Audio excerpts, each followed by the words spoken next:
حول ولا قوة إلا بالله العلي العظيم. أعوذ بالله من الشيطان الرجيم. بسم الله الرحمن الرحيم. الحمد لله الذي هدانا لهذا وما كنا لنهتدي لولا أن هدانا الله. لقد جاءت رسل ربنا بالحق ثم الصلاة والسلام على مولانا صاحب دعوة المدنية وصولة الحيدرية وعزمة الفاطمية وصلح الحسنية وشجاعة الحسينية وعبادة السجادية والمعاصر الباقية والحلول الجعفرية والحلول القاسمية وحجة الرزقية وجواب التقدية ونقابة اللقبية وحيبة الأسكية وحيبة الإلهية.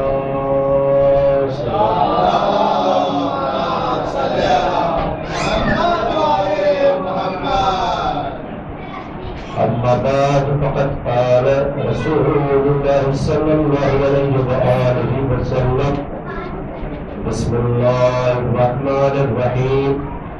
إني تارك فيكم الثقلين كتاب الله بترتي وأهل البيت. صلوات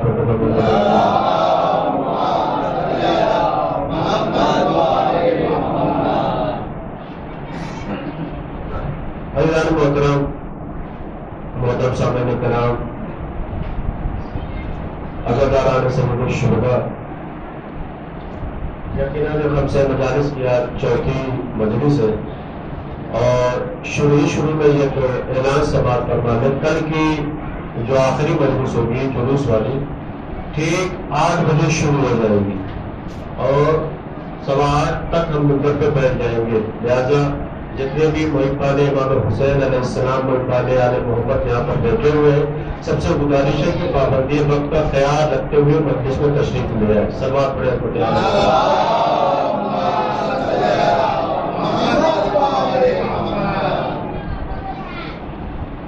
مسلسل آپ حدیث ثقلین کے جو اس حدیث کی تلاوت کی جا رہی ہے آپ اس کو سن رہے ہیں اور اس حدیث کے ذیل میں کچھ باتیں جو اہم باتیں اہم موضوع پر ہوتی ہے وہ آپ کے سامنے رکھی گئی ہے. آج کچھ باتیں حالات حاضرہ پہ بھی ہوگی کہ حالات کیا چل رہے ہیں اور دشمن کی سازش کیا ہے. بہرحال ترجمہ آپ کے سامنے اس حدیث کا ہے کہ رسول اللہ ارشاد فرما رہے ہیں کہ انی تارک فیکم الثقلین کتاب اللہ قدرتی وعلی البیت ما ان تمسکتم بہما لن تضلوا بعدی. اپنی شہادت سے پہلے رسول اللہ نے اس حدیث کو ارشاد فرمایا کہ یقیناً میں تمہارے درمیان 2 بلا قدر چیزیں چھوڑے جا رہا ہوں، 2 وزندار چیزیں چھوڑے جا رہا ہوں. ایک اللہ کی کتاب، دوسرے میرے اہل بیت جو میری اطرت ہے، اور یہ ایسے ہے کہ جو تمہیں کبھی گمراہ نہیں ہونے دیں گے. تم اپنے آپ کو ان سے وابستہ رکھنا، کنیکٹ رکھنا، اور یہ بھی جان لو کہ دونوں میں سے اگر کسی ایک کو بھی چھوڑا تو پھر گمراہ ہو جاؤ گے، اور ایسے گمراہ ہو جاؤ گے کہ کہیں سے نجات کا کوئی راستہ نہیں دکھے گا. سلام پڑھے حضرت عالم.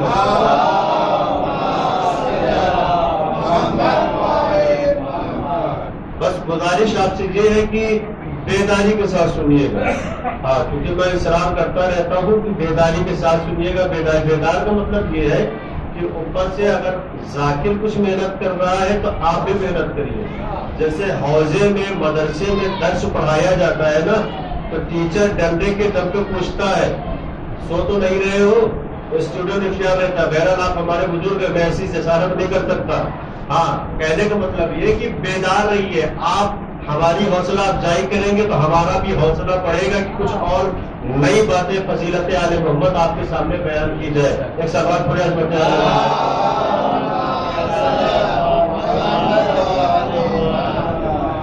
اس مالک حقیقی نے اہل بیت علیہ السلام کو بھیجا ہے ہمارے لیے کہ ہم ان سے سیکھیں, ان سے حاصل کریں, علوم آل محمد کو حاصل کریں. یہ جو سلسلہ ہے 1 سے لے کے 12 تک یا 1 لاکھ نبیوں کا جو سلسلہ چلا ہے, بس اس لیے کہ بندہ سمجھ جائے کہ یہ کیا ہے, ہم کیا ہے, ہدایت کیسے ملے گی, نجات کیسے ملے گی. یاد رکھیے گا کہ مالک 2 ہوتا ہے, ایک مالک حقیقی ہوتا ہے, ایک مالک مزاجی ہوتا ہے. غور کر رہے ہیں؟ اب آپ کہیں گے مولانا صاحب دونوں سمجھا دیجئے, دونوں میں فرق کیا ہے, مالک حقیقی اور مالک مزاجی میں فرق کیا ہے. بھائی مالک حقیقی وہ ہے, مالک مزاجی وہ ہوتا ہے کہ جس کے اندر میں تھوڑا بہت جو ہے آرڈر ہو. مثال کے طور پر ساری حکومت, دنیا کی ساری چیزیں اس کے اندر میں ہیں. مالک مزاجی وہ ہوتا ہے کہ جو تھوڑی بہت چیزوں کو اپنے اندر میں رکھ سکے. لیکن اللہ نے کچھ ایسی اہم شخصیات کو روئے زمین پر بھیجا کہ جو یہ کہہ کے بھیجا کہ ہماری اتھارٹی ان کی اتھارٹی. غور کیا آپ نے؟ مثال کے طور پر میں عرض کروں, ایک سوال پڑھے حضرت علی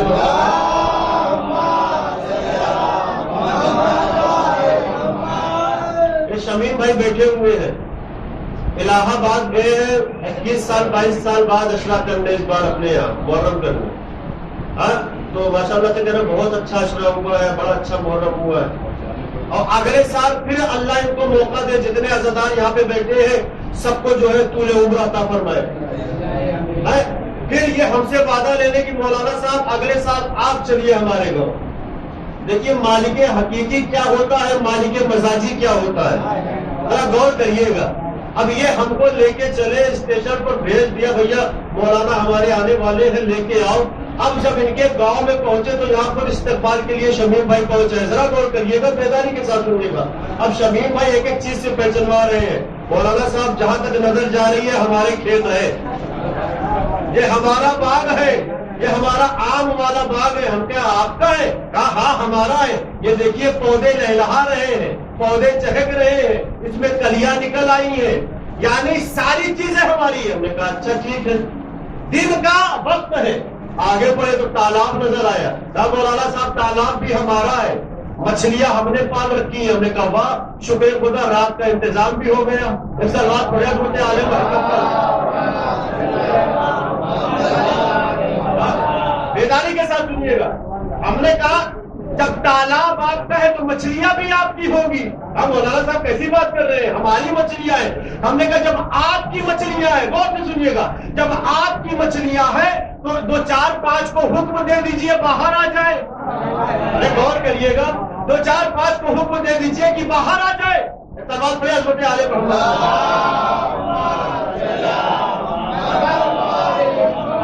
تو 4 5 مچھلیوں کو حکم دے دیجئے کہ باہر آ جائے اور ہمارے دسترخوان پر پھنس جائے آ کے. کہا مولانا صاحب کیسی بات کر رہے ہیں, یہ مچھلیاں ہیں اور ہمارا حکم ان کے اوپر نہیں چلتا. ہم نے کہا اچھا تو پھر پانی بھی آپ کا ہوگا, تالاب میں جتنے پانی ہے یہ دکھ رہے ہیں دور دور تک. کہا مولانا صاحب مچھلی ہماری ہے تو پانی بھی ہمارا ہوگا. تو ہم نے کہا پھر حکم دیجئے کہ ہم لوگ پانی پر نہ چلے. نہیں غور کر رہے آپ, دیکھیے اللہ کی اتھارٹی کس کو ملتی ہے. تو کہا کہ مولانا صاحب یہ ہماری مجال نہیں ہے کہ ہماری حکومت ان پر چلے.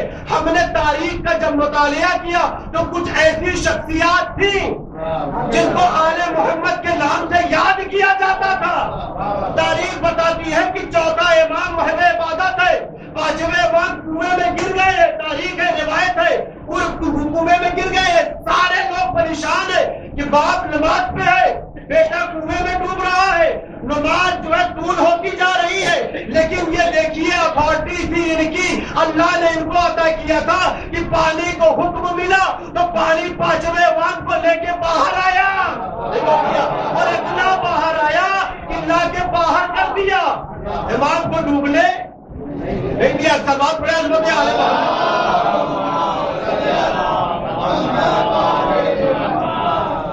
تو ایسی اتھارٹی ان کو حاصل ہے، وہ کسی کو نہیں حاصل ہے۔ تو مجازی تو سب مالک ہے، حقیقی وہ ہے، لیکن کچھ ایسی شخصیات ہے کہ جس کو اللہ نے اتھارٹی دے کر رکھی تھی، ہمارا حکم ان کا حکم ہوگا، ان کی باتیں ہمارے سب سے منسوخ ہوگی۔ یہ صرف اور صرف ذات والا آل محمد علیہ السلام ہے۔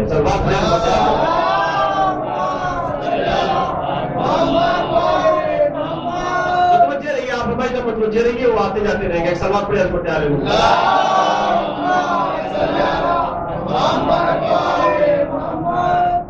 اب مالک حقیقی وہ ہے تو وہ بھی آپ سے کچھ چاہے گا نا، کیا چاہے گا بھائی؟ آپ کو پیدا کر کے بھیجا ہے اس نے، اور آپ ہے کہ اس سے جو ہے وہ موڑے ہوئے ہیں۔ مالک ہے اس دنیا کا، مالک یوم الدین، اس دنیا کا مالک ہے، لیکن جس کو بھیجا ہے پیدا کر کے، سب اس سے منہ موڑے ہوئے ہیں۔ یہ بتائیے، ہمارے پاس آنکھ نہیں تھی، اس نے آنکھیں عطا کر دی، ہمارے پاس کان نہیں تھے، اس نے سننے کے لیے کان عطا کر دیا، ہمارے پاس زبانیں نہیں تھی، بولنے کے لیے زبان دے دی، ہمارے پاس کام کرنے کے لیے ہاتھ نہیں تھے، اس نے ہاتھ عطا کر دیا، ہمارے پاس چلنے پھرنے کے لیے پیر نہیں تھے، اس نے پیر عطا کر دیا۔ یعنی ساری چیزیں اس نے عطا کی ہم کو، لیکن ہم ہے کہ اس رب حقیقی سے منہ موڑے ہوئے۔ پھر ہم اپنے رب حقیقی کو یاد کیسے کریں گے؟ ہاں، یہی ذریعہ ہے آل محمد کی، جن کے ذریعے سے ہم رب حقیقی کو یاد کریں گے۔ بھائی عبادت ہو تو ان کے جیسی، کردار ہو تو ان کے جیسا ہو، سیرت اپنائیے ان کی۔ بھائی چوتھے امام تاریخ بتاتی ہے کہ مصلی عبادت پر نماز پڑھ رہے تھے، اور تاریخ بتاتی ہے کہ ایک بڑا اژدہا آیا چوتھے امام کے مسلم کے قریب، اور آنے کے بعد چوتھے امام کے انگوٹھے کو چبانا شروع کیا۔ اللہ نے ان کو بھیجا ہے، ان کے لقب ہے، لاکھ کوئی شیر علی ہو جائے اپنوں میں سے جتنے بیٹھے ہیں تو نام کا شیر علی ہوگا، کام کا شیر علی نہیں ہوگا۔ کہاں بیٹھے ہیں آپ بھائی؟ جس کا جو لقب ہے بس وہی شیر خدا علی ہے تو ہے، امام حسن سخی ہے تو ہے، سرکار سید الشہداء امام حسین ہے تو ہے، عابد سید سجاد یعنی سجدہ کرنے والے وہ ہے تو ہے، محو عبادت ہے۔ اور آگے اژدہا جو ہے انگوٹھے کو چبا رہا ہے، وہ اژدہا ہے کہ کیا ہے سنیے۔ تاریخ بتاتی ہے کہ مولا کے پیر کو جنبش بھی نہیں دے پایا، مولا کو حرکت بھی نہیں دے پایا، مولا اسی طریقے سے محو عبادت ہے۔ بعد میں جب مولا نے نماز ادا کی تو کہا، کیا کہا؟ اعوذ باللہ من الشیطان الرجیم۔ کسی نے پوچھا کہ مولا وہ اتنی شدت سے آپ کے انگوٹھے کو چبا رہا تھا اور آپ ذرا بھی تکلیف میں نہیں آئے؟ کہا وہ اژدہا نہیں تھا، آنے والا شیطان تھا۔ یہ نہیں غور کیا آپ نے؟ آنے والا شیطان تھا۔ تو پتا چلا کہ جو معصوم کے راستے پر یا اس کے چاہنے والوں کے راستے پر آ کے بہکائے، شکلیں بدل کر بہکائے، تو وہ اژدہا نہیں ہوا کرتا ہے بلکہ وقت کا شیطان ہوا کرتا ہے۔ سلوات پڑھے حضرت آل محمد۔ ایک اور سلوات پڑھے حضرت آل محمد۔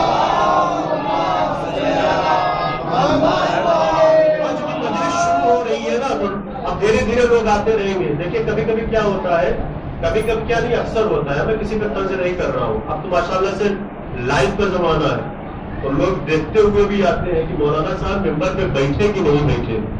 ہاں تو اس حساب سے بھی آتے ہیں. تو بہرحال مجلس ہے, آتے رہیں گے, آپ ہماری طرف متوجہ رہیے. ایک سلوات پڑھے حضرت عالم.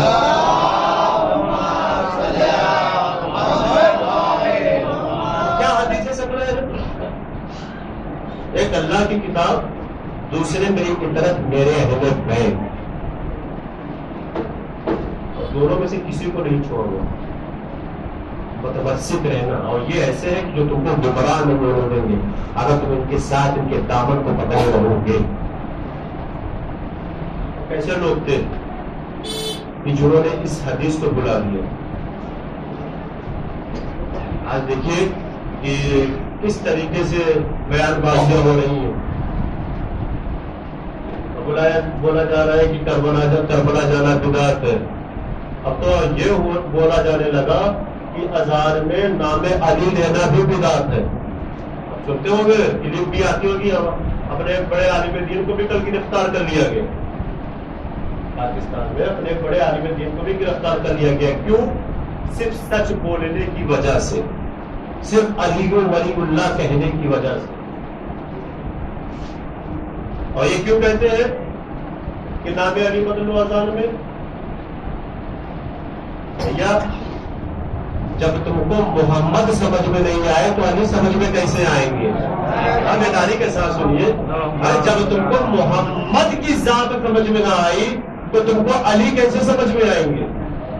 اب خود رسول اللہ کا قول ہے نا کہ علی کو یا تو میں نے سمجھا یا تو خدا نے سمجھا.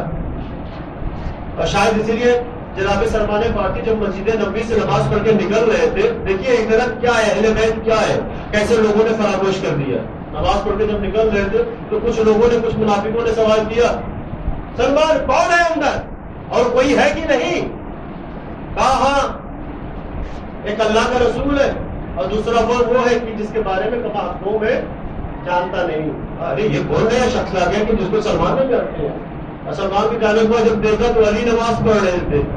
کیا یہ علی کو سلمان نہیں پہچانتے؟ یہ علی کو سلمان نہیں پہچانتے؟ تو پوچھا گیا سلمان سے, اور کہا کہ ہاں جو میں نے دیکھا میں نے بیان فرمایا. رسول اللہ تک یہ بات پہنچی شکایت, یا رسول اللہ سلمان نے آج جھوٹ بولا ہے, دن کے اجالے میں سفید جھوٹ بول دیا. کیا ہوا؟ سلمان نے کیا کر دیا؟ کہا کہ سلمان کو پتا ہے علی کے بارے میں. علی اندر نماز پڑھ رہے تھے, سلمان سے پوچھا گیا تو سلمان نے کہا کہ وہ شخص بھی نماز پڑھ رہا ہے کہ جس کے بارے میں تمہارا حقوں میں نہیں جانتا. رسول اللہ سمجھ میں کہا بھیا اس سوال کا جواب تو سلمان ہی دیں گے. بلایا گیا سلمان کو بلایا گیا. سلمان یہ الزام لگا رہے ہیں کہ تم سے پوچھا گیا کہ مسجد میں کون ہے تو تم نے کہا کہ میں پہچانتا نہیں ہوں اس کو. سلمان تم نے ایسا کہا یا رسول اللہ میں نے جو کچھ بھی کہا ہے سچ کہا ہے, اس لیے کہ آپ ہی کی حدیث ہے, آپ ہی کا قول ہے کہ علی کو کسی نے نہیں پہچانا, یا تو اللہ نے پہچانا ہے یا تو میں نے پہچانا ہے. یا رسول اللہ میں تو نہ تو رسول خدا ہوں نہ اللہ ہوں. سلوات پڑھے عظمت آل محمد.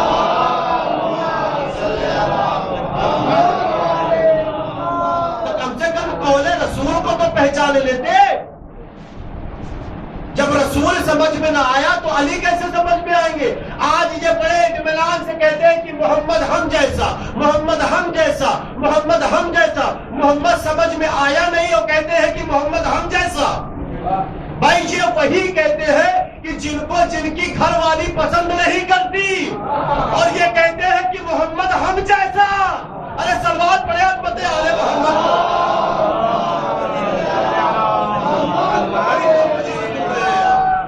بڑی خاموشی سے سن رہے ہو, بیداری کے ساتھ سنیے. ایک جیتی جاگتی سلوات پڑھے عظمت آل محمد.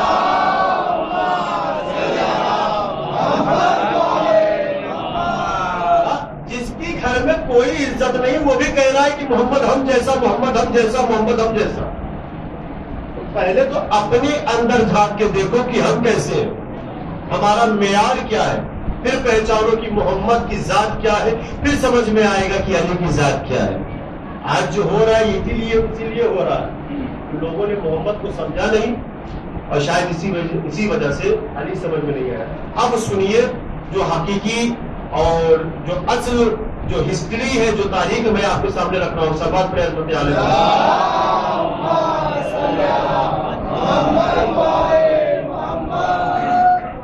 عظمتیں بتا دی، فوراً سنتے ہوئے چلیے، اس کے بعد جیسا آپ سنتے ہیں میں ویسا سناتا ہوں۔ آل محمد کی عظمتیں بتا دی، اعلان بھی کر دیا، حدیث میں بتا بھی دیا کہ من کو تو مولا ہوں فاضا علی مولا، جس کا میں پڑھ رہا ہوں اس کے لیے علی بھی مولا ہے۔ مبارکبادی کا سلسلہ بھی رات 3 دن تک سب نے مبارکبادیاں بھی دی ہیں، جھوم جھوم کے مبارکبادیاں بھی دی، لیکن کیا وجہ ہوئی کہ اسی قول رسول کو بھلا دیا گیا، اسی قرآن کی آیت کو بھلا دیا گیا۔ سوال پڑے عظمت عالم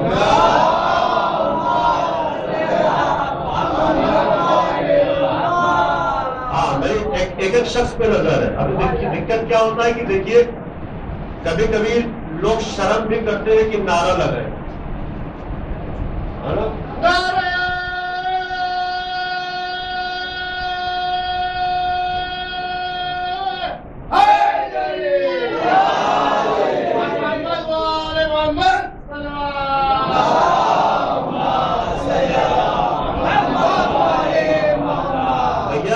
میں نے کہا تھا دوسری مجلس میں عرض کیا تھا، اب تو امتحان کا وقت آیا ہے، اب تو قربانیوں کا وقت آ گیا ہے، بہت قریب ہو گئے ہم لوگ امتحان کے۔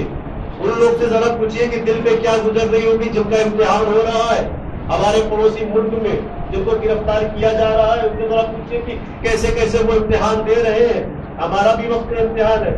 یاد رکھیے کہ ہمارے پاس نام ہے، غور کریے گا، وہ اور ہوں گے کہ جن کے پاس نام نہیں ہے، نعرہ ہے۔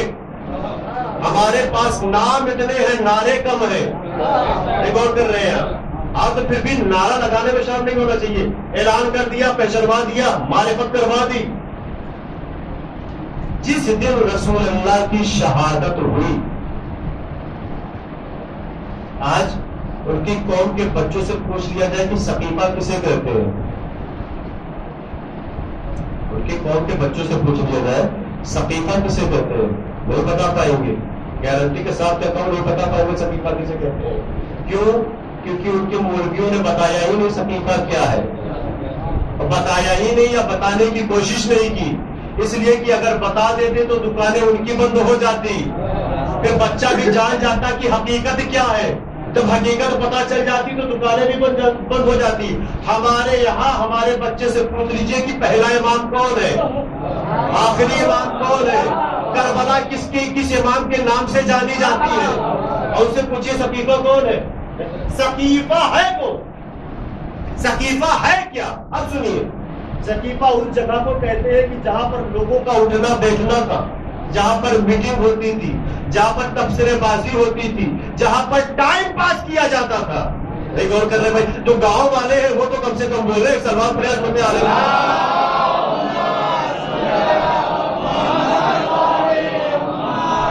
رسول اللہ کی شہادت ہو گئی، ادھر 2 گروہ آپس میں لڑ رہے ہیں، ابھی یہ نہیں پہنچے ہیں، یہ ابھی نہیں پہنچے ہیں، 2 گروہ لڑ رہے ہیں وہاں پہ۔ دیکھیے مدینہ ایسی جگہ تھی کہ جہاں پہ انصار بھی تھے، مہاجرین بھی تھے۔ انصار یعنی مدینے کے رہنے والے، مہاجرین یعنی جو ہجرت کر کے آئے تھے مکے سے یا دوسرے شہروں سے۔ تو 2 گروہ ہوا، ایک انصار ایک مہاجرین۔ انصار اور مہاجرین میں جھگڑا ہوا، میٹنگ ہوئی، کس بات کو لے کے کہ رسول اللہ کی تو وفات ہو گئی، شہادت ہو گئی، اب دوسرا خلیفہ کون بنے گا، دوسرا خلیفہ کون بنے گا۔ اب سنیے، تاریخ بتاتی ہے کہ 2 شخص تھے، ایک حمید ابن عزیر، جو مین سقیفہ جو وجود میں آیا کس کی وجہ سے آیا، سلمان پریاض بننے آ رہے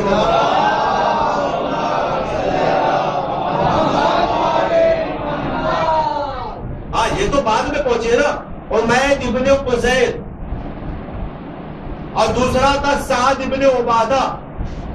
حمید ابن عزیر یہ اویس قبیلے کے لیڈر تھے، اوس قبیلے کے لیڈر تھے۔ سعد ابن عبادہ خزرج قبیلے کے لیڈر تھے، اور ان دونوں میں میٹنگ ہوئی، کہ اگلا خلیفہ کون ہوگا، اگلا خلیفہ کون ہوگا. وہ کہہ رہا تھا کہ ہمارے قبیلے سے ہوگا، وہ کہہ رہا تھا ہمارے قبیلے سے ہوگا. اچھا وہاں پر ایک بات یہ بھی چل گئی تھی کہ جو بھی خلیفہ بنے گا قریشی قبیلے سے نہیں بنے گا. جو بھی خلیفہ بنے گا قریشی قبیلے سے نہیں بنے گا. اب رسول اللہ کی پوری حدیث ہی تھی قریشی قبیلے سے کہ جو بھی اب نیا خلیفہ آئے گا وہ قریشیوں سے آئے گا. اور پوری اثنا عشر کی حدیث تھی کہ 12 تک یہ سلسلہ جائے گا. بہرحال رسول اللہ کی شہادت ادھر ان کو کسی نے بتا دیا کہ بھیا معاملہ ادھر گڑبڑ ہو گیا ہے، کہ انہوں نے بھی کچھ سوچ رکھا تھا نا. اگر وہ لوگ اتحاد کر لیتے معاملہ کچھ اور ہو جاتا ہے. سرور پڑے عظمت عالیہ پر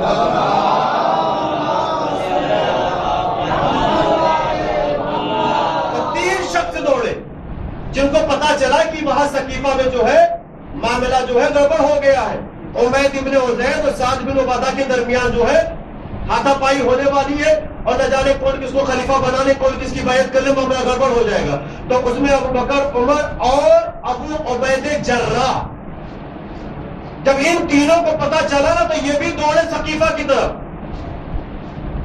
نہ جانے کیسے پروانے تھے کہ میت پڑی رہی اور شمع کو چھوڑ کے دوسری طرف جانے لگے. مولا علی علیہ السلام، جناب ابوذر، جناب سلمان اور جتنے بھی انصار تھے چاہنے والے تھے، صرف اور صرف رسول اللہ کے پاس وہی لوگ تھے، میت کے پاس وہی لوگ تھے جو غسل و کفن کا اہتمام کر رہے تھے. باقی تو سب بھاگے. اب جب وہاں بھاگے تاریخ بتاتی ہے کہ یہ تو بڑے غصے میں جا رہے تھے.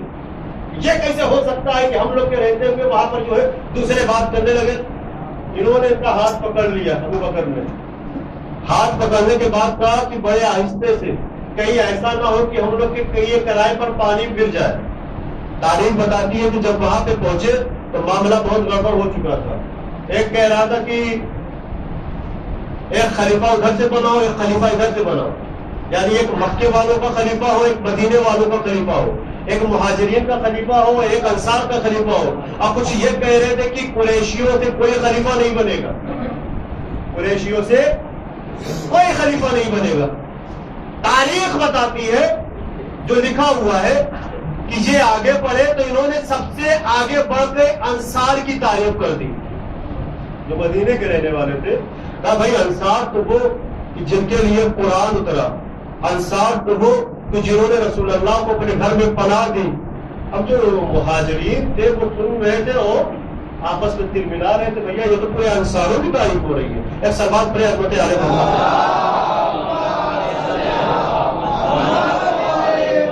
ایک ایک شخص پہ میری نظر ہے، آپ پلک نہ جھپک نہیں پائے. ایک سلمان پڑے عظمت علیہ.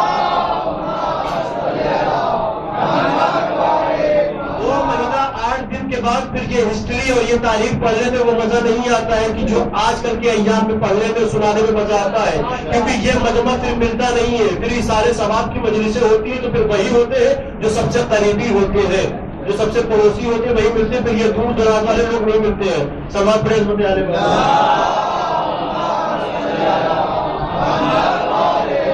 یہ سنیے، اس کے بعد پھر جو آپ سنتے میں سناؤں گا. یہ معاملہ اتنا بہت پڑ گیا تھا کہ یہ دونوں کھڑے ہو کے دیکھ رہے تھے کریں تو کیا کریں. اچھا انہوں نے کہا بھیا دیکھو خلیفہ جو بنے گا وہ قریشی قبیلے کا بنے گا، کیونکہ رسول اللہ نے کہا ہے کہ جو خلیفہ بنے گا قریشی قبیلے کا بنے گا. اچھا آگے کی حدیث انہوں نے لی نہیں. جس طریقے سے یزید نے آدھی آیتوں کا سہارا لیا تو انہوں نے آدھی حدیثوں کا سہارا لیا اور پورا بتایا نہیں کہ بھیا 12 خلیفہ آئیں گے. رسول اللہ بتا کے گئے، وہ تو بتا دیتے. اچھا یہی بتا دیتے کہ رسول اللہ نے اپنے بعد کس کو بنایا ہے، وہی نام لے لیتے، لیکن نام نہیں لیا گیا. تاریخ بتاتی ہے کہ ابو بکر نے کہا کہ دیکھو نہ مہاجرین نہ انصار، میری نظر میں 2 لوگ لائے گئے کہ پہلے سے جو ہے پلاننگ بنی ہوئی تھی. میری نظر میں 2 لوگ ہیں. کون بول رہے ہیں؟ یہ بول رہا ہے. میری نظر میں 2 لوگ ہیں، ایک عمر، دوسرے ابو عبید جراح. میں ان دونوں میں سے کسی ایک کے ہاتھ پر بیعت کرنے جا رہا ہوں. فوراً انہوں نے کہا ارے کیسی بات کر رہے ہیں، آپ مجھ سے بزرگ ہیں. نہیں غور کیا آپ نے؟ آپ مجھ سے بزرگ ہیں، یہ کیسے ہو سکتا ہے کہ آپ کے رہتے ہوئے میں خلیفہ بن جاؤں؟ خلیفہ بنیں گے تو آپ ہی خلیفہ بنیں گے. میں عمر اور ابو عبیدہ جراح آپ کی بیعت کرتا ہوں. فوراً دونوں نے بڑھ کے ان کی بیعت کر لی. فوراً انہوں نے بڑھ کے بیعت کر لی. کیوں؟ نہ کوئی علمی معیار ہے, نہ کوئی شخصی معیار ہے, بس ایک نام ہے صحابی رسول ہے, اس کے علاوہ کچھ نہیں ہے. اگر خلیفہ بنائے گئے ہیں تو صرف بزرگی کے لحاظ سے. اور جب مدینے کی گلیوں میں ان کو پھیلایا جانے لگا کہ یہ خلیفہ رسول ہے, خلیفہ رسول ہے, تو ان کے باپ بیٹھے ہوئے تھے. کہا تم خلیفہ بن گئے ہو؟ کہا ہاں میں خلیفہ بن گیا. کہا کس لحاظ سے؟ کہا لوگوں نے ہم کو بزرگی کے لحاظ سے خلیفہ بنایا. کہا اگر بزرگی کے لحاظ سے خلیفہ بنایا ہوتا تو میں تمہارا باپ تم سے زیادہ بزرگ تھا. ارے سلوات پڑھے حضرت اعلی محمد.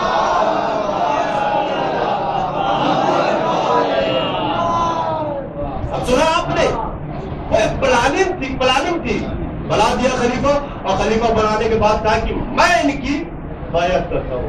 جو دو قبیلے آپس میں جھگڑا کر رہے تھے, جو ایک زمانے سے جن کی دشمنی چلی آ رہی تھی, جو ایک اونٹ پہ 70 سال تک جنگیں کیا کرتے تھے, ان قبیلوں میں سے ایک قبیلے نے سوچا کہ خلیفہ تو بنا دیا اس کو, دونوں نے بیعت کر دی, تو ان کے علاوہ 5 6 7 اور دھیرے دھیرے بڑھ رہے ہیں.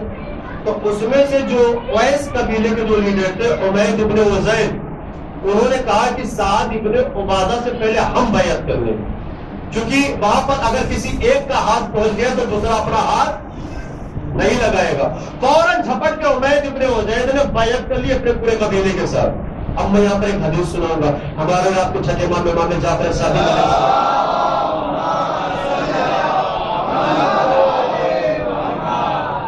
اگر عمید ابن عزیر حسد نہ کرتے, جلن نہ کرتے اپنے مخالف سے, مخالف والے قبیلے سے, یعنی سعد ابن عبادہ سے, تو یہ بات آگے تک نہ جاتی, کیونکہ ان کی مجال یہ نہیں تھی کہ 2 4 لوگ کو لے کے خلیفہ بنا لیتے. اور پھر خلیفہ اگر کوئی بنتا تو میرا جد علی ابن ابی طالب علیہ السلام سے بات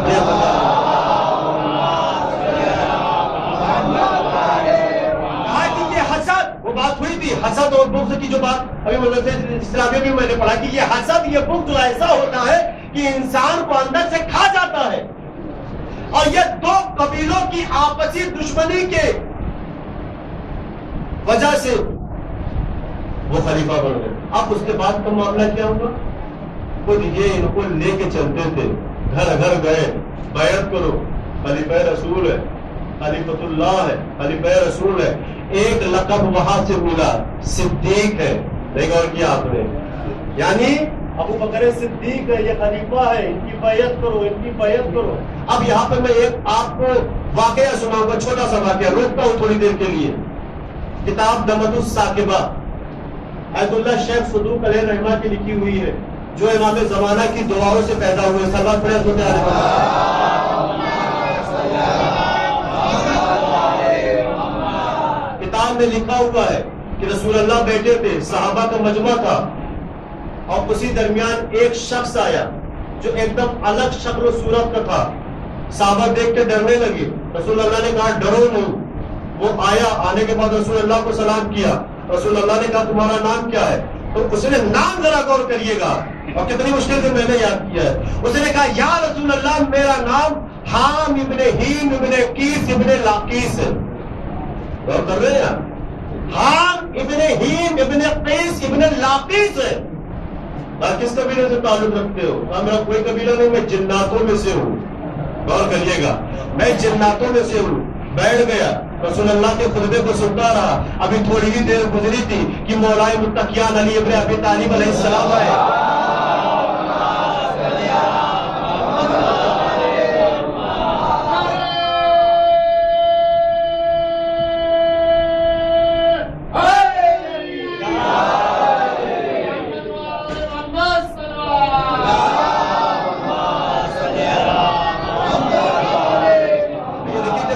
خالی ہے تو پھر بلانے میں ہچکچاہٹ نہیں ہونی چاہیے.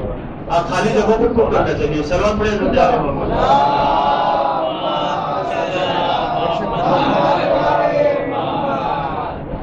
اور فیس ٹو فیس سننے میں تو اور مزہ آتا ہے.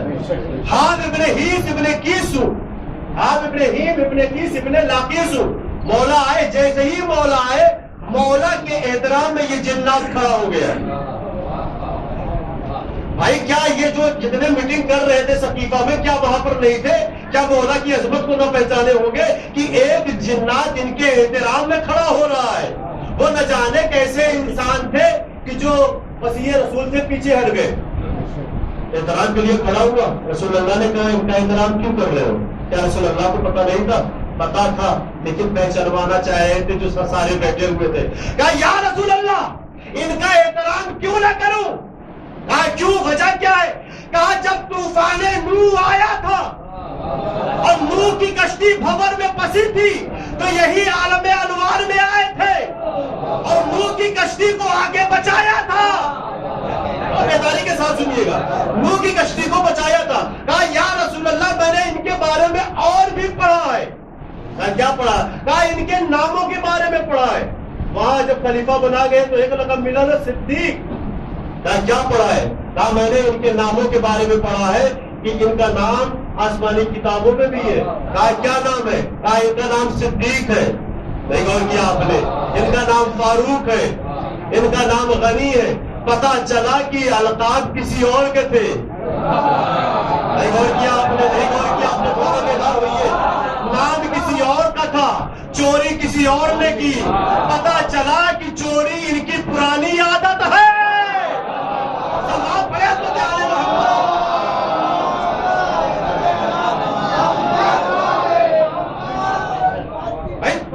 جو علی کے مقابلے میں آ جائے پھر کوئی کمپرومائز نہیں. نام علی پہ اور نام عزاداری پہ کوئی کمپرومائز نہیں ہے. اب ایک مصرع میں آپ کو سناتا ہوں، اس کے بعد میں آخری بات کی طرف پلٹتا ہوں. بنارس میں ایک مسجد تھی، مسجد حیا علی خیر عمل. اس میں ایک مصرع دیا گیا تھا جب ہم لوگ وہاں پہ چھوٹے چھوٹے پڑھتے تھے کہ باخدا شیر خدا ایسا لقب آپ کا، باخدا شیر خدا ایسا لقب آپ کا. جب مصرع دیا جاتا ہے تو تضمین بھی لگائی جاتی ہے. تضمین کا مطلب گرا بھی لگائی جاتی ہے، مصرع کو پورا کیا جائے.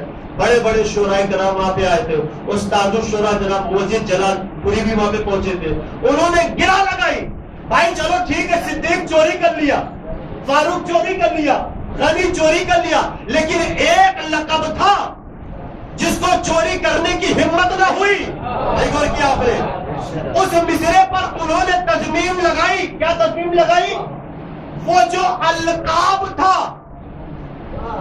وہ جو القاب تھے چوروں سے چرائے نہ گئے. کہاں بیٹھے ہیں بھائی؟ شاعر کو سنتے ویسے سنیے. وہ جو القاب تھے چوروں سے چرائے نہ گئے، باخدا شیر خدا ایسا لقب آپ کا ہے. بات بڑے پتہ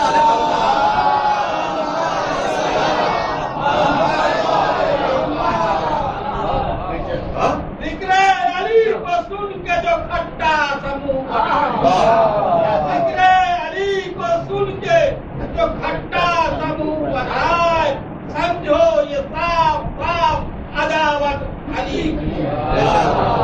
بہت بلند نعرہ سلوات.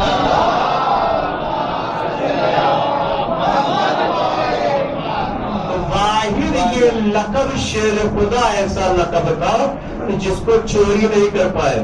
بھائی بنتا کون شیر خدا؟ وہاں تو معاملہ یہ تھا کہ رسول اللہ پوچھتے تھے بھاگ کے کیوں آئے تو کہتے تھے کہ گھوڑا بھاگ کے لایا ہے ہم کو. گھوڑا بھگا کے لایا تو بھاگنے والا شیر خدا کیسے ہو جائے گا؟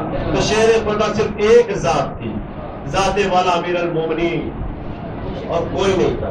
خلیفہ بنا دیا گیا ان کو اور پورے مدینے کے گلیوں میں لے کے پھرنے لگے. بیعت کرو بیعت کرو، زبردستی ہاتھ کھینچ کے لا کے ابو بکر کے ہاتھ پہ رکھ دیتے تھے. ہاں فلاں نے بیعت کر لی، اور نام ہو جاتا تھا کہ فلاں صاحب نے بھی بیعت کر لی. اسی زمانے میں ایک قبیلہ آیا تھا، قبیلہ بنی اسلم.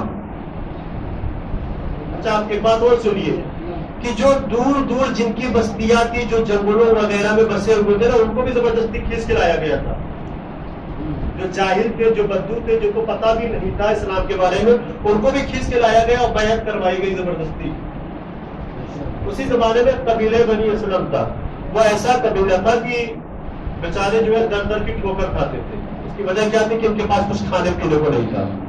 تو یہ بھی مدینے میں پہنچ گئے اسی دوران. تو ان سے وہ ملاقات ہو گئی. انہوں نے کہا کہ بیعت کرو. کہا کیسے بیعت کریں؟ خالی پیٹ بیعت ہوگی؟ خالی پیٹ بیعت ہوگی یعنی وہ اس سے بھی بڑھ کے تھے. اب خالی پیٹ بیعت نہیں ہوگی. کہا پھر پیٹ بھرو تو پھر بیعت ہو کی جائے. اب جیسے آج کل پردھانی کا الیکشن ہوتا ہے, سرکار پریس ہوتے آلے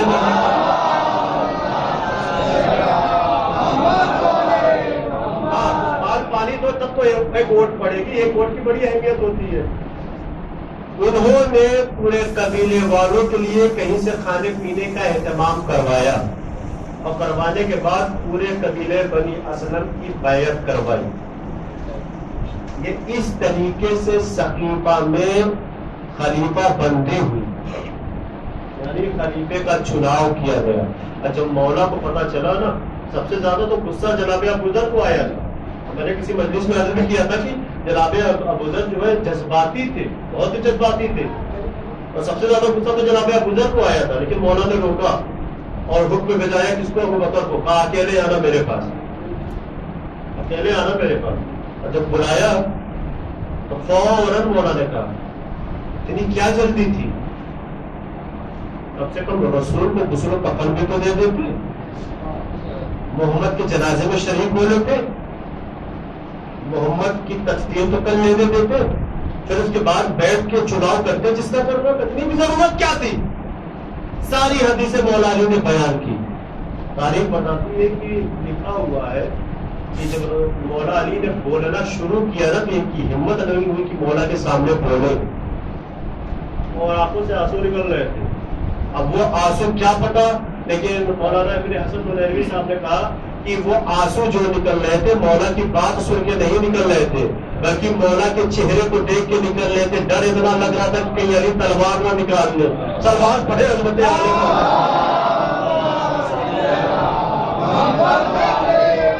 پہلی فرض تھی ادھر تھی اہل بیت کہ جس کو لوگوں نے فراموش کر دیا. انی تاریخ فی موسیقی کتاب اللہ حضرت و اہل بیت, یہ پہلی فرض تھی جس کے بارے میں رسول اللہ نے بتایا, پہچنوایا, سمجھایا, سب کچھ ہاتھ اٹھا کے دکھا کے, لیکن لوگ بھول گئے. اور آج بھی انہی نسل میں سے کچھ لوگ ایسے ہیں جو حالات حاضرہ پر لے کر کہہ رہے ہیں کہ نہیں کہنا چاہیے, نہیں کہنا چاہیے. کیا نہیں کہنا چاہیے؟ نام علی نہیں لینا چاہیے اذان میں. بھائی یہ وہی کہتے ہیں کہ جنہوں نے غدیر کو بھلا دیا, اور کریے گا, جنہوں نے غدیر کو بھلا دیا وہی کہتے ہیں, اور غدیر بھلانے سے انہی کا نقصان ہوا ہے. ارے بھیا جنہوں نے غدیر کو بلایا آج تک ان کی اذانوں کا پتہ نہ چلا. بڑی آسانی سے سن رہے ہیں بھائی, آج تک ان کی اذانوں کا پتہ نہ چلا, اور آج تک ان کی مکمل اذان کا بھی نہ پتہ چلا کہ بھائی صبح کی اذان میں کچھ اور کہا جاتا ہے, ظہر کی اذان میں کچھ اور کہا جاتا ہے. تو یہ وہی لوگ ہیں. ہماری تو اذان ایک ہی ہے جو رسول نے دیا ہم نے مان لیا, جس سے رسول نے منع کر دیا ہم نے انکار کر دیا. اور پھر ایک نعرہ بھی لگایا جاتا ہے اتحاد اتحاد اتحاد. اب کیسے اتحاد کی گنجائش ہے بھائی؟ کیسے اتحاد کی کوئی بھائی؟ دیکھیے سیاسی معاملہ ہو تو ٹھیک ہے, لیکن اگر آپ جانتے ہیں کہ بد کردار ہے, نہایت ہی بد کردار ہے, دشمن اہل بیت, تو پھر اتحاد کی کیسی گنجائش ہو سکتی ہے؟ دیکھو حقیقت میں آپ کے سامنے عرض کروں, مولانا قلب صادق صاحب کے بھائی مولانا قلب عابد صاحب بزرگ عالم دین تھے, مولانا قلب عابد صاحب, کسی جگہ اتحاد کو لے کر پروگرام بلایا گیا, گئے یہ بھی, یہاں تک کہ مغرب کا وقت ہو گیا. دیکھیے نام علی میں کس طریقے سے لوگ بات ہوئے.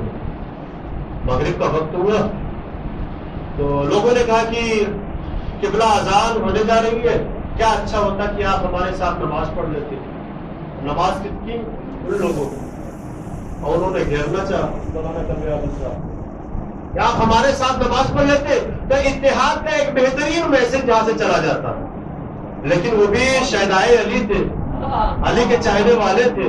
اور جملہ سنیے گا کہ انہوں نے کیا کہا ٹھیک ہے پڑھوں گا نماز, نماز تمہارے ساتھ پڑھوں گا, لیکن ایک شرط پر. لوگوں نے کہا شرط کیا؟ کہا اذان ہماری والی ہوگی. کہاں بیٹھے آپ؟ اس لیے کہ اذان جب ہماری ہوگی تو ہماری اذان میں اشہد واشهد ان امیر المؤمنین وامام المتقین علی ولی اللہ ووصی رسول اللہ وخلیفتہ بلا فصل بولا جائے گا.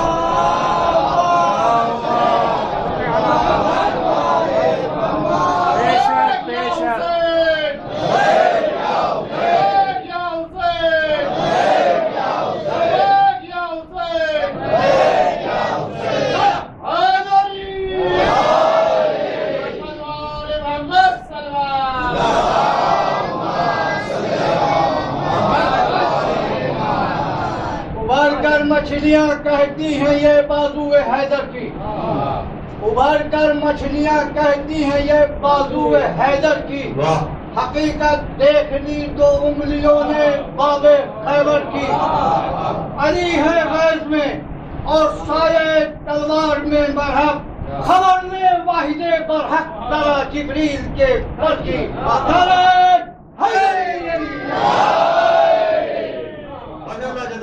بڑی اچھی سب بات ہے آپ کی اور بڑے اچھے سے سن رہے ہیں. تو اس طریقے سے لوگوں نے جواب دیا. لیکن اگر جس کی ضد بازی ہو، جو اڑا ہوا ہو کہ نہیں ہٹانا ہے تو ہٹانا. دیکھیے یہ کام بڑے خفیہ طور پہ کیا جا رہا ہے، ورنہ آج بھی کچھ ایسے اہل سنت ہے کہ جو نام علی کو جانتے بھی ہیں، پہچانتے بھی ہیں، سب کچھ سمجھتے ہیں، لیکن خاموش رہتے ہیں. یہ ایسے ہیں کہ جنہوں نے اپنے ضمیر کو بھیج دیا ہے دوسرے کے ہاتھوں. کیوں؟ صرف نام علی پہ دشمنی ہے. اسی طریقے سے نام علی کو ہٹایا گیا. بھائی مچھلی کا بھی انہوں نے تذکرہ کر دیا. ہم نے مچھلی کی بھی مثال بھی دے دی تھی کہ شمیم بھائی کے تالاب میں بڑی مچھلیاں بھی ہیں. اب ایک روایت ہم سے سن لیجیے. یہی کتاب جگت الثاقبہ میں لکھا ہوا ہے. مولا کی فضیلت دیکھیے کہ کوئی نام علی سے بھاگ نہیں سکتا، کوئی علی کی محبت، علی کی ولایت سے بھاگ نہیں سکتا، اور جس کے دل میں محبت علی نہ ہو یقیناً وہ جہنمی ہے. بھائی پل صراط کہاں ہے؟ پل صراط بنا کہاں ہے؟ کوئی بتائے. پل صراط نام تو سب سنے ہیں کہ بال سے بھی زیادہ باریک اور تلوار کی دھار سے بھی زیادہ تیز ہے، لیکن پل صراط ہے کہاں؟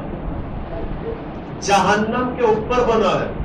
غور کریے گا، جہنم کے اوپر ہے پل صراط. جس طریقے سے نہر پر، ندی پر یا دریا پر بڑے بڑے پل بنے ہوتے ہیں نا، بڑی بڑی گاڑیاں، بڑی بڑی ٹرینیں گزر جاتی ہیں نا، اسی طریقے سے جہنم کے اوپر پل صراط ہے. اور پل صراط پہ بس وہی گزرے گا کہ جس کے دل میں علی کی محبت ہوگی. جس کے دل میں علی کی محبت نہیں ہوگی وہیں سے سیدھا چلا جائے گا بغیر حساب کتاب کے. ہاں، اور حساب کتاب ہم سے ہوگا، ان سے نہیں ہوگا. ارے بھیا ان کا کیا حساب کتاب؟ حساب کتاب علی والوں کا بھی ہوگا. یہ پہلے میں نے عرض بھی کیا، بار بار عرض کرنے کی ضرورت نہیں ہے.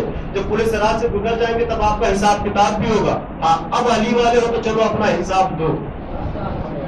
ہاں علی کے چاہنے والوں سے حساب کتاب ہوگا. ہم وہ روایت بھی سنیے کہ کوفے میں مولا کی حکومت ہے. تاریخ بتاتی ہے کہ کچھ صحابہ کے ساتھ فرات کے کنارے آتے ہیں، دریا کے کنارے آتے ہیں. اور دریا کے کنارے آتے تو دیکھتے ہیں، کچھ لوگوں نے دیکھا کہ دریا میں ایک ہلچل مچی. تو کیا دیکھا کہ کچھ مچھلیاں ساحل دریا پر آئیں اور اپنا منہ نکال کر مولا علی کی طرف مخاطب ہو کر کہا السلام علیکہ یا ولی اللہ. غور کریے گا بھائی، حیوان ہے، انسان نہیں ہے، لیکن سمجھ رہی ہے عظمت. کیا کہا؟ السلام علیکہ یا ولی اللہ. مولا نے بھی اس کا جواب دیا. لیکن اسی جگہ ارد گرد کچھ ایسی بھی مچھلیاں تھیں جو تیر رہی تھی لیکن مولا کی طرف مخاطب نہیں تھی. غور کیا آپ نے؟ مچھلی کھاتے ہیں اتن بھائی؟ کھاتے ہیں کہ نہیں؟ کھاتے ہیں تو بولیے کون سی مچھلی کھاتے ہیں؟ ہاں سیدھے سیدھے کہ جو حلال ہے وہ کھاتے ہیں، جو حرام ہے اس کو ہاتھ بھی نہیں لگاتے ہیں. تو کسی نے پوچھا مولا سے یہ بتائیے کہ ساحل دریا پر کچھ مچھلیاں آئیں کہ جنہوں نے آپ کو سلام کیا، اور کچھ مچھلیاں ایسی تھیں کہ جن کے بڑی بڑی مونچھیں نکلی ہوئی تھی لیکن وہ آپ کی طرف مخاطب بھی نہیں ہو رہی تھی، آپ سے محو کلام بھی نہیں ہو رہی تھی.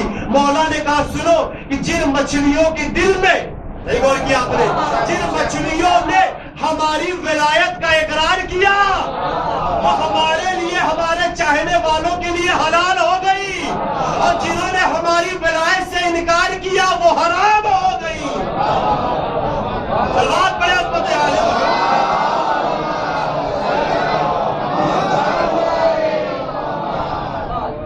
اب وہ ان کو سزا ملی ہے جو موچ نکلی رہتی ہے، کون کون نہ جانے کہاں پڑینام انگور کاؤ ہے، ہاں نام بھی عجیب ہے، ہاں جو موچیں نکلی رہتی ہے، یہ ان کو سزا ملی ہے،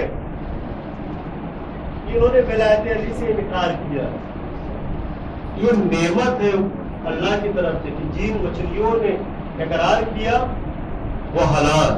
یہ بھائی میں اپنی طرف سے نہیں پڑھ رہا، میرے پاس موٹی تازی کتاب بھی رکھی ہوئی ہے، نبوت الثاقبہ اس کو خود لکھا ہوا ہے۔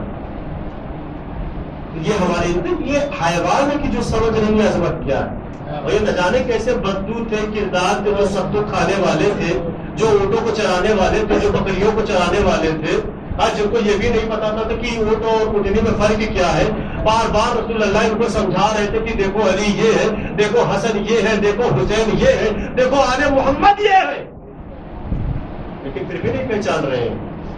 میں دھیرے دھیرے اپنی منزل کی طرف آ رہا ہوں۔ اور دوسرا الزام کیا لگایا جاتا ہے کہ کربلا جانا بدعت ہے۔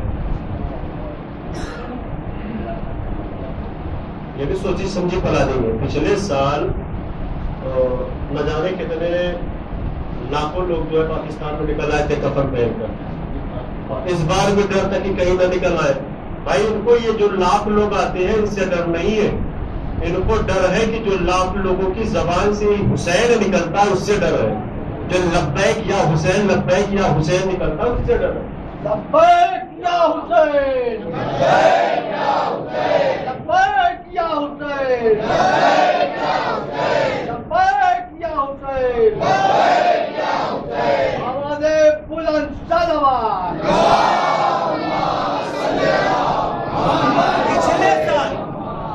پچھلے سال مجھے معلوم ہے کہ 9-4 پہ بیٹھا ہوں، لیکن میں اپنے ٹائم تو کراؤں گا انشاءاللہ، تو 4 منٹ بھلے لیٹ ہو جائے لیکن کبھی کبھی یہ پورا مجموعہ ملتا نہیں ہے۔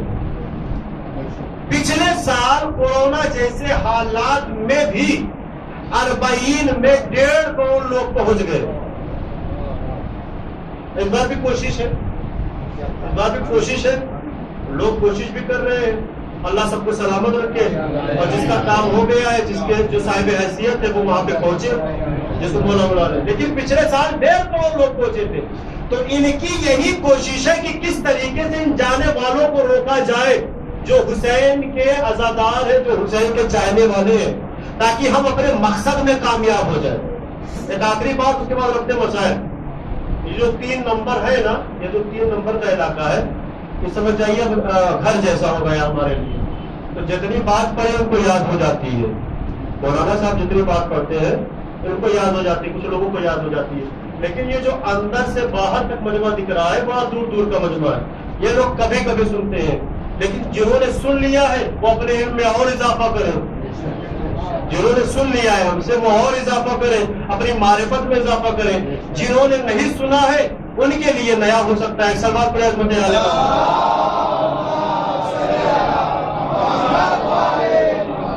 آخری واقعہ، یہ جو الزام لگاتے ہیں کہ کوئی وہاں پہ پہنچتا نہیں ہے، ہماری دھمک ہے، ہمارے چاہنے والے ہیں، سب کھڑے رہتے ہیں، کسی حسین کے چاہنے والوں کو جانے نہیں دیتے، اور وہ خالی دنوں کی فوٹو کربلا محلہ کی یوٹیوب پہ سوشل میڈیا پہ لگا دیتے ہیں، دیکھو کہ ہماری دھمکی کا اتنا اثر ہوا کہ کوئی پہنچا نہیں، لیکن اصل فوٹو وہ لوگ دکھاتے نہیں ہیں۔ اور یہ بھی الزام لگتا ہے کہ کربلا تو اتنی چھوٹی جگہ ہے، نہ جانے 1.5 کروڑ اور 6 کروڑ اور 7 کروڑ لوگ کیسے پہنچ جاتے ہیں، ان کم وقتوں کو کیا پتا کہ منزلت کیا ہوتی ہے، معیار کیا ہوتا ہے، کردار کیا ہوتا ہے۔ اب عرض کر رہا ہوں، جابر ابن عبداللہ انصاری کو کون نہیں جانتا ہے، رسول اللہ کے صحابی ہے، اور پہلے زائر امام حسین ہے، امام حسین علیہ السلام کی قبر کے پہلے زائر جا کے، تاریخ میں ہے، میں نے پڑھا تھا لیکن اب سنیے پھر سے سن لیجیے، اس کے بعد رکھتے مسائل۔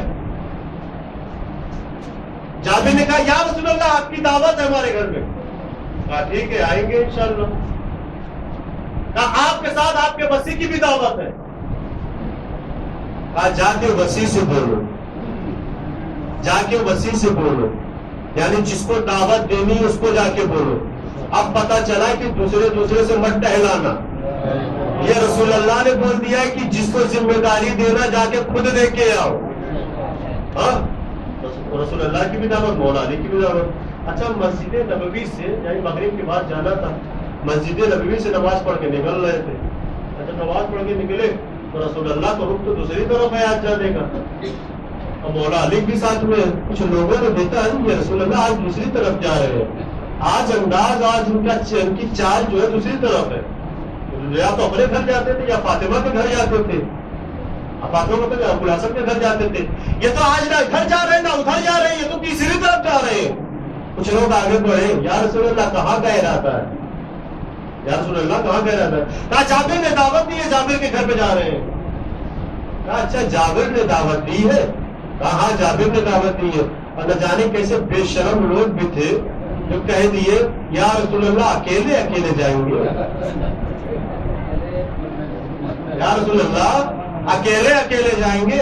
اب بھیا رسول تھے, نبیوں کے سردار تھے, امت کو ساتھ میں لے کے بھی چلنا تھا کہ کوئی ناراض بھی نہ ہونے پہ. کہا چلو تم بھی چلو. کچھ اور آگے بڑھے, کچھ اور لوگ بھی مل گئے. یا رسول اللہ کہاں کہہ رہا تھا, جابر نے دعوت دی ہے. کہا اکیلے. چلو تم لوگ بھی چلو. یہاں تک کہ پورا ساری باتوں کو چھوڑ دیا, پورا مدینہ رسول اللہ کے ساتھ ساتھ جابر کے گھر پہ. جابر کو کیا پتا کہ آج کیا ہونے والا ہے.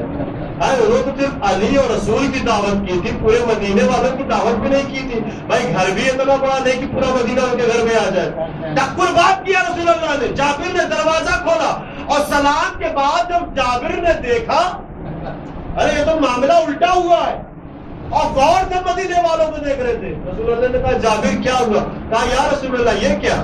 میں نے کہا آپ کی اور علی کی دعوت دی تھی, آپ کی دعوت دی تھی, آپ کے وسیع کی دعوت دی تھی, تو پورا مدینہ الٹ کے آ گیا. ہم نے انتظام نہیں کیا اتنے لوگوں کا. لیکن رسول اللہ تھے. جابر گھبراؤ مت, ابھی تمہارے ایمان میں اضافہ ہونے والا ہے. اور جاگ کے سنیے, اور بیداری سے سنیے. جابر ابھی تمہارے ایمان میں اضافہ ہونے والا ہے. یا رسول اللہ کیسا اضافہ ہونے والا ہے. جو لوگ یہ الزام لگاتے ہیں, جو یہ کہتے ہیں کہ کربلا میں اتنے زیادہ لوگ کیسے پہنچ جاتے ہیں, ان کو یہ جواب ہے. اور بیداری کے ساتھ سنیے گا اور اپنی حاضری کا ثبوت دیجیے گا. یہ جابر اپنے گھر میں تو آنے دو, اپنے گھر میں تو آنے دو. یعنی ہمارے قدم مبارک اور علی کے قدم مبارک اپنے گھر میں تو پڑھنے دو. اب جیسے ہی جابر نے راستہ دیا مولا علی کا اور رسول اللہ کے قدم مبارک جابر کے گھر میں پڑے, پورا مدینہ جابر کے گھر میں آ گیا. یعنی جگہ کی بھی کمی نہیں ہوئی, کھانے میں بھی کمی نہیں ہوئی, سب نے پیٹ بھر کے گیا. پتا کیا چلا, پتا یہ چلا, رزلٹ یہ ملا کہ جابر کے گھر میں 2 معصوم کے قدم پڑے. تو برکت اتنی ہوئی کہ کھانے میں برکت ہو گئی, پورا مدینہ آ گیا. تو جہاں 2 معصوم کے قدم پڑ جائے وہاں پورا مدینہ آ جائے. اور وہ کربلا محلہ جہاں 14 کے 14 معصوم آتے جاتے ہو. سلوات پڑھے عظمت آل محمد.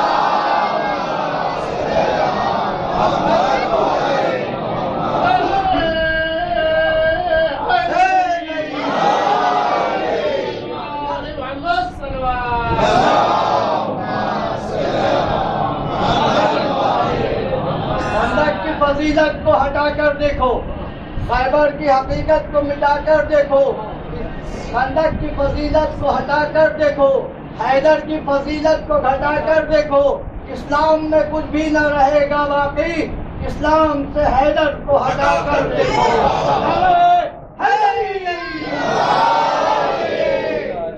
عزیزان محترم, آپ اپنی فکر کو بلند رکھیے, اپنے معیار کو بلند رکھیے. دشمن کیا بول رہا ہے اس کا سامنا مضبوطی کے ساتھ کریے, لیکن شرط ہے معیار بلند ہو, علم میں اضافہ ہو, معرفت میں اضافہ ہو, تب آپ دشمن کا مقابلہ کریں گے. بس میں آ گیا, میں نے ختم کیا. اس کربلا میں معصومین علیہ السلام کا آنا جانا رہتا ہے. کیوں؟ اس لیے کہ حسین نے اسلام کو بچایا. نبیوں کا آنا جانا رہتا ہے. کیوں؟ اس لیے کہ حسین نے ہماری محنت کو بچایا ہے. میں نے کہا نا کل کہ ساری دنیا حسین حسین کر رہی ہے، لیکن نبی 1,24,000 تو حسین حسین کر رہے ہیں، رسول اللہ تو حسین حسین کر رہے ہیں، ائمہ اطہار تو حسین حسین کر رہے ہیں، چاہنے والے تو حسین حسین کر رہے ہیں. ہر حاجت مند جاتا ہے اپنی حاجتوں کو پورا کر کے آتا ہے. تو تاریخ بھی آ گئی ہے. ایک روایت کے حساب سے 7 صفر المظفر کو 7ویں امام کی ولادت کی تاریخ ہے. لیکن تاریخ میں 3 ایسی شخصیات ہیں کہ جن کو باب الحوائز کے نام سے جانا جاتا ہے. ایک 7ویں امام، ایک جناب علی اصغر، ایک ابو الفضل العباس. جو جانے والے گئے ہیں کربلا انہوں نے دیکھا ہے آقا اور غلام کا روزہ آمنے سامنے. جملہ بدل کے بولو، دونوں بھائیوں کا روزہ آمنے سامنے. ایک طرف امام حسین کا روزہ ہے، کچھ دور جناب عباس کا روزہ ہے. باب الحوائج ہے، حاجتوں کے باب. باب یعنی دروازہ، دوسروں کی حاجت کو پورا کرنے والے. بس تو صرف 2 واقعہ بڑی مسائل ہیں عقیدت مندوں کے لیے، بڑی مسائل ہیں. نادر شاہ درانی کتنا بڑا ظالم بادشاہ کا سب جانتے ہیں نا. سید علی خارکش کا میں نے واقعہ بھی سنایا تھا بہت پہلے، جب وہ نجف اشرف گیا تھا. لیکن نجف اشرف سے پہلے وہ کربلا محلہ گیا تھا. ہسٹری میں یہ لکھا ہے کہ نادر شاہ درانی کا جو وزیر تھا وہ شیعہ تھا، جس کا نام مہدی تھا. نادر شاہ درانی نے جب ہندوستان پر فتح پائی ہے نا، تو وزیر نے مہدی نے کہا کہ اب مجھے اجازت دے دو. کہا کیوں؟ اب میں کربلا محلہ جانا چاہتا ہوں، اپنے آقا کے روزے کی زیارت کے لیے جانا چاہتا ہوں.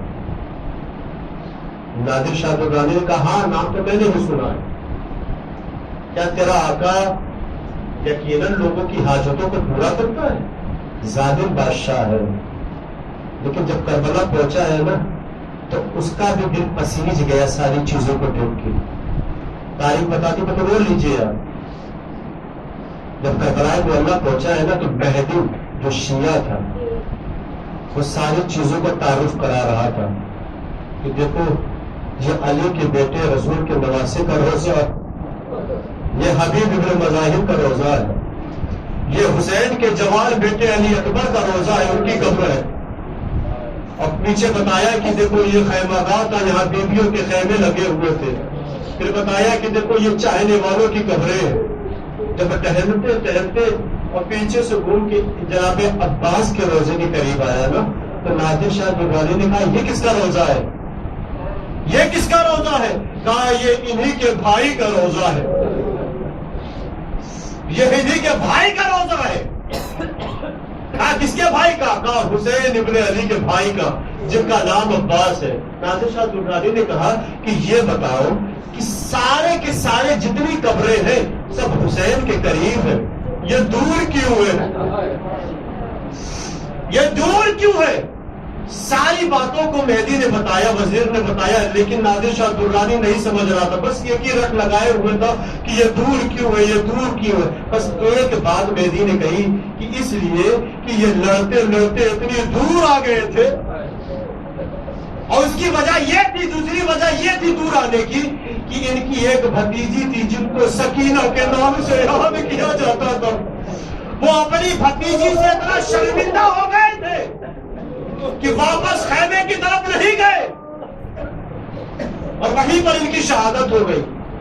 اندر آ گیا، جناب عباس کے روزے کے قریب آیا تو آتا ہے تو کیا دیکھتا ہے کہ فوراً ایک جوان آیا، اور جوان آ کے کہتا ہے اے باب الحوائج، اے سکینہ کے چچا، میری بیوی غائب ہو گئی ہے، ذرا تلاش کر کے بتا دیجئے. نادر شاہ درانی نے کہا یہ کون ہے؟ مہدی نے کہا کہ ارے یہاں پر بہت سے حاجت مند آتے ہیں جو اپنی حاجتوں کو پورا کراتے ہیں، انہیں میں سے ایک یہ بھی آیا ہے۔ نادر شاہ درانی نے کہا کیا ہوا تیری بیوی کو؟ دیکھیے نجف اشرف میں ایک رسم عادی بھی ہے کہ جب وہاں پر عقد ہوتا ہے نا تو عقد ہونے کے بعد زوجہ اور شوہر اور زوجہ سیدھے جاتے ہیں کربلائے محلہ، اور کربلائے محلہ میں جناب عباس کے روزے کے قریب جاتے ہیں، اور جانے کے بعد زری کے پاس آتے ہیں اور وہاں پر عہد وفاداری لیتے ہیں کہ جب تک زندہ رہیں گے ایک دوسرے کے لیے ہم وفادار رہیں گے۔ اس نے بتایا کہ جب ہمارا عقد ہوا اور ہم کربلائے معلیٰ کے لیے نکل رہے تھے کہ راستے میں ڈاکوؤں نے حملہ کر دیا، اسباب سامان تو لوٹ لیا لیکن ہماری بیوی کو بھی گرفتار کر کے لے کے گئے۔ نادر شاہ درانی نے کہا جا کل تیری بیوی مل جائے گی تجھ کو۔ ایک مرتبہ اس جوان نے کہا کہ میں تم سے نہیں مانگ رہا ہوں، میں باب الحوان سے مانگ رہا ہوں، یہ ہے کہ جو ہماری حاجتوں کو پورا کریں گے۔ ایک مرتبہ نادر شاہ درانی نے بتایا، کسی نے آگے جوان سے کہا کہ ارے وہ بڑے ظالم بادشاہ ہے، انہوں نے ابھی ہندوستان کو فتح کیا، ایسے مت بولو۔ کہا نہیں جی میں ان کے پاس آیا انہیں سے مانگوں گا۔ اس کو غصہ آیا، کہا جاؤ ڈھونڈ کے لاؤ، میں دیکھتا ہوں کہ کس طریقے سے تیری حاجت پوری ہوتی ہے۔ تاریخ بتاتی ہے کہ وہ گیا اور واپس بھی آ گیا، اور ایک تاریخی روزہ حضرت عباس میں شور مچا تو نادر شاہ درانی نے اپنے وزیر سے پوچھا یہ شور کاہے کا ہے؟ جب پتہ کیا گیا تو پتہ چلا کہ اس کی بیوی مل گئی ہے اور زری کا طواف کر کے مولا عباس کا شکریہ ادا کر رہے ہیں۔ نادر شاہ درانی نے کہا کہ یہ کیسے ہوا؟ ڈاکوؤں نے لوٹ لیا تھا، اسباب کو گرفتار کر لیا تھا، قیدی بنا لیا تھا۔ اب وہاں سے اس کی بیوی کی روداد سنیے، اس کی بیوی نے کہا کہ جب ڈاکوؤں نے مجھے گرفتار کر لیا نا تو مجھے ایک ایسی سنسان جگہ پر لے کر گئے کہ جہاں پر کوئی آبادی نہیں تھی، میرے ہاتھوں کو باندھ کے رکھا تھا، میں نے ایک آس لگائی، وہ بھی کس سے لگائی؟ ابو الفضل العباس سے۔ میں نے یہ نہیں کہا کہ اے حسین کے بھیا مجھے چھوڑا دو، میں نے یہ نہیں کہا کہ اے سکینہ کی چچا مجھے چھوڑا دو، میں نے یہ نہیں کہا کہ اے علی کے لال مجھے چھوڑا دو۔ کہا پھر کیا کہا؟ کہا میں نے بس ایک واسطہ دیا۔ کہا کیا واسطہ دیا؟ میں نے کہا اے زینب کے بھیا اب ساری آس تمہیں سے لگی ہے۔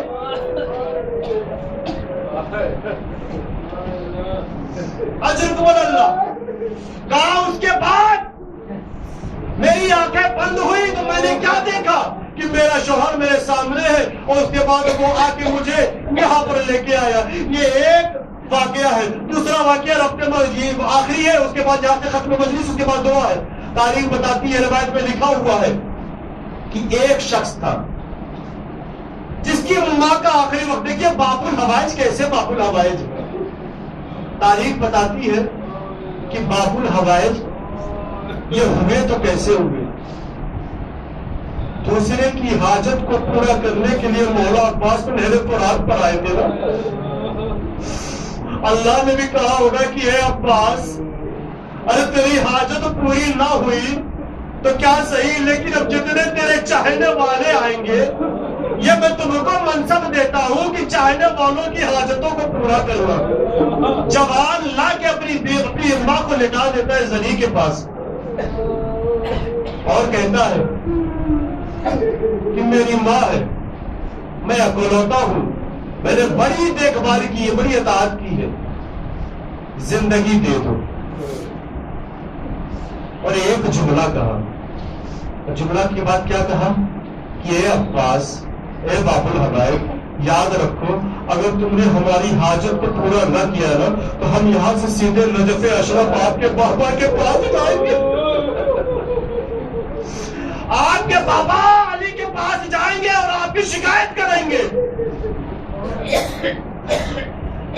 تاریخ بتاتی ہے کہ کچھ عرصہ گزر گیا، کچھ وقت گزر گیا اور وہ جوان اٹھا اور راستے میں تھا کہاں کے لیے؟ نجف اشرف کے لیے، مولا علی کے روزے کے قریب تھا جانے کے لیے کہ شکایت کریں گے کہ میری ماں وہاں پہ کئی دنوں سے لیٹی ہوئی ہے لیکن شفا نہیں مل رہی ہے۔ آپ کے بیٹے کے روزے کے قریب یعنی زری کے قریب میری ماں لیٹی ہوئی لیکن شفاعت نہیں ملی. سنیے غزالان مقبول مظلوم کربلا عقیدت مند تھا, ایسا عقیدت مند تھا, ایسا عاشق تھا, ایسا چاہنے والا تھا, روتا ہوا راستے پہ جا رہا تھا کہ ناگاہ اس کی کیا نظر پڑی کہ ہائے کوئی سوار ہے کہ جو سامنے آگے کھڑا ہو گیا اور آگے کہنے لگا اے جوان کہاں جانے کا ارادہ ہے؟ کہاں نجف اشرف جانے کا ارادہ ہے؟ کہاں جانے کا ارادہ چھوڑ دو. کہا جاؤ تمہاری ماں کو شفا مل گئی.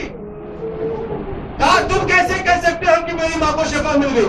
کہا نہیں تمہاری ماں کو شفا مل گئی, اب وہاں جانے کی ضرورت نہیں ہے, اب نجف اشرف جانے کی ضرورت نہیں ہے. کہا کیوں؟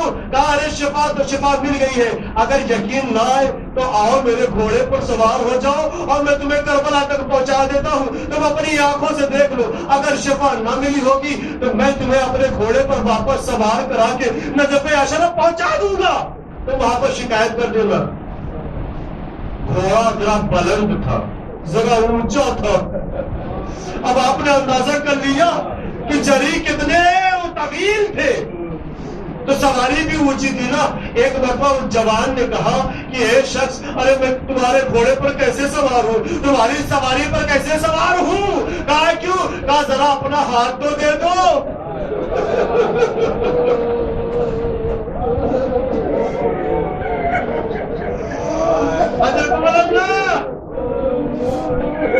بس آنے والا سوار کھڑا ہے, کچھ نہیں بول رہا ہے.